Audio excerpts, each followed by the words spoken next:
Bom dia a todos. Hoje eu percebi, assim que entramos no live, que não está escrito apenas que nós somos live hoje. Está escrito You are live now. Percebe que vocês estão com vida agora. Essa palavra agora é importante, a gente tem que analisar ela bem. Live e alive now, agora. O assunto de hoje é um assunto fundamental em judaísmo. Arrependimento.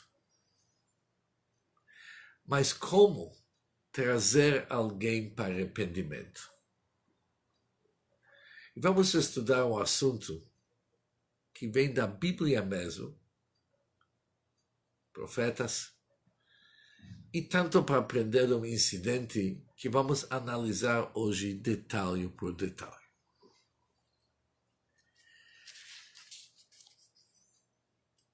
Em Samuel 12, versículos 1 a 7, encontramos não bem uma conversa, mas palavras duras, ditas pelo profeta Natan para o rei David. O que aconteceu? Quando o profeta Natan descobriu que o rei David caiu num pecado terrível, adultério. Adultério para o rei é terrível. Isso aconteceu com a mulher chamada Batsheva. Em seguida, o que o rei David fez? Ele pegou o marido dela, mandou ele para o exército de tais condições para ele não voltar mais. Ou seja, cometeu adultério com a esposa, fez do marido, e quando o profeta Natan descobriu, ele falou, olha, isso não tem jeito, eu vou ter que confrontar o rei. O Talmud diz que, obviamente, não é tão simples o pecado do jeito que se entende. Literalmente, o versículo tem segredos por trás, mas hoje vamos seguir mais o que se chama na Torá o Pshat. Simplesmente o que está acontecendo, depois vamos ver as explicações mais profundas. O rei David, com toda a sua grandeza, caiu num pecado, e o profeta Natan viu que ele não pode deixar isso aqui sem chamar a atenção do David e sem trazer ele para se arrepender. Obviamente, o profeta vai para o rei, fala com ele em particular,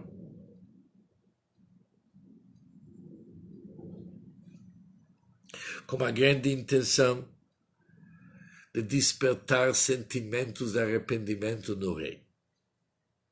Mas como é que ele fez isso? Vamos ver bem os versículos e ver o que nós podemos aprender da maneira como o profeta Natan chama a atenção do rei David. E conta para uma história. Ele chega para ele e fala, olha, rei David, eu gostaria de te relatar um incidente. Havia duas pessoas numa cidade. Um era rico, outro era pobre. O homem rico teve muito rebanho e manadas. Mas a pessoa pobre somente tinha um pequeno cordeiro que ele comprou. Um pequeno cordeiro era toda a sua riqueza, todos os seus posses. Mas o pobre cuidou do mais de seu cordeiro. Cresceu junto com ele e a sua família, fez parte da família. O pedacinho de pão que o pobre comeu, ele dividiu com seu cordeiro. E bebeu da mesma água. Segurou o cordeiro com carinho e se tornou que nem uma filha para ele. Assim contou o profeta. Um certo dia, um viajante parou na cidade do ricaço e pediu para se hospedar na casa dela. Já que precisava preparar comida para ele, o rico não quis usar um de seus rebanhos, sua manada, mas ele se apropriou justo daquele cordeiro que pertencia ao pobre e preparou aquilo como comida para a viajante. Assim que Davi ouviu a história, ele ficou muito irritado e gritou em voz alta: em nome de Deus, eu acho que o homem, esse ricaço que fez isso, ele merece morrer. Naquela hora, o Natan falou para Davi: esse homem é você.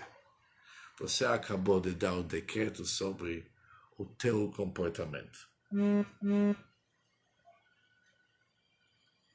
É interessante que Natan sabia que ele tem, o profeta Natan sabia que ele tem a responsabilidade moral de confrontar o rei David e tentar corrigir os pecados que ele fez. Mas também sabia da necessidade, como representar suas palavras, como falar como o rei, e principalmente como que suas palavras vão trazer resultados positivos. Se ele chegar diretamente para o rei e falar: olha, rei, você acha que você é grande? Você realmente não presta.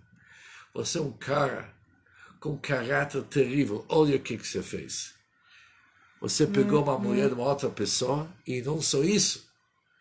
Você mandou o marido para ser morto para você realmente poder ficar com ela. Terrível. Isso é baixo. Se ele falar assim para o rei David, provavelmente o que ia acontecer? O rei David ia falar para ele: olha, senhor profeta, o senhor não entendeu bem. Não é bem assim. O marido de qualquer jeito era assim. Ele ia dar 1001 desculpas. E tinha grandes dificuldades. Ia ter grandes dificuldades para aceitar essa crítica tão importante. Profeta para ele, para trazer ele para arrependimento. Aqui temos assunto interessante. Olha, o profeta chega para ele, conta para uma história comprida. Nós sabemos como que as palavras na Bíblia são tão meticulosamente escritas. Cada palavra é palavra de Deus. E aqui a Bíblia se prolonga e diz o seguinte: uma história com duas pessoas. Assim David era capaz de internalizar a história, se integrar na história e perceber sozinho o que ele fez de errado. É interessante que jamais que havia aqui uma acusação, apontar o dedo para o rei Davi. Não. O profeta não precisava fazer isso aqui. Ele pegou um exemplo, tipo de uma metáfora, e deixou Davi chegar nas conclusões sozinho. E depois, ouvindo a história, o rei Davi não teve muitas opções. Ele logo percebeu onde que está o erro dele. E Davi também percebeu que todos os motivos e explicações que ele vai oferecer, jamais que eles vão diminuir a sua responsabilidade e seu erro.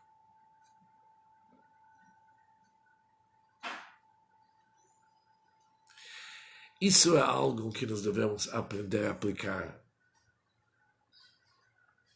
nas nossas práticas. Muitas vezes somos forçados de tomar uma postura. Por exemplo, percebemos que alguém que tomou álcool em excesso e está a fim de dirigir.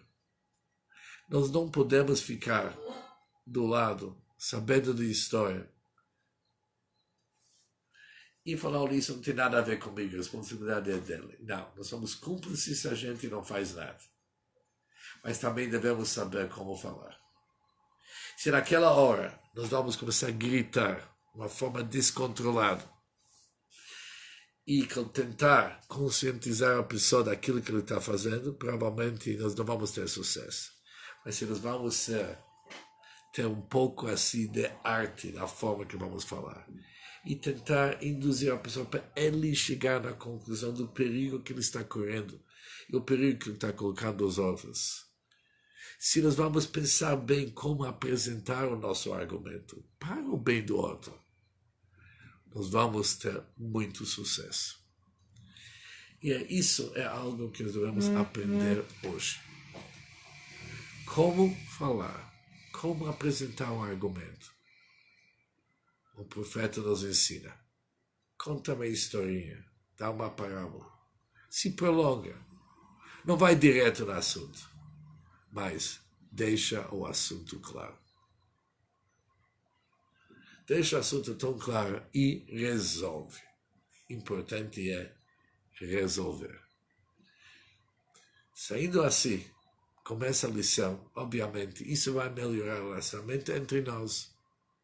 Vamos melhorar assim o nosso mundo e vamos criar um mundo de harmonia, onde que pessoas realmente se entendem. Quem está lendo Salmos, quando chega no capítulo 51, é o arrependimento do rei David sobre esse ensinamento. É bom ver agora, versículo por versículo, onde que David reconhece todo o seu erro e realmente faz tudo possível para corrigir a sua falha. Mas essa forma de techuvá, de arrependimento, que o rei David faz no capítulo 51 dos Salmos, era possível somente após essas palavras tão sábias e tão sagradas do profeta Natan. Vamos em frente e vamos cada dia mais um passo, até vamos entender a frase que o ser humano foi criado na imagem de Deus. Realmente temos a capacidade para se tornar pessoas grandes e elevadas. Com a ajuda de Deus, o sucesso é garantido. Bom dia para todos.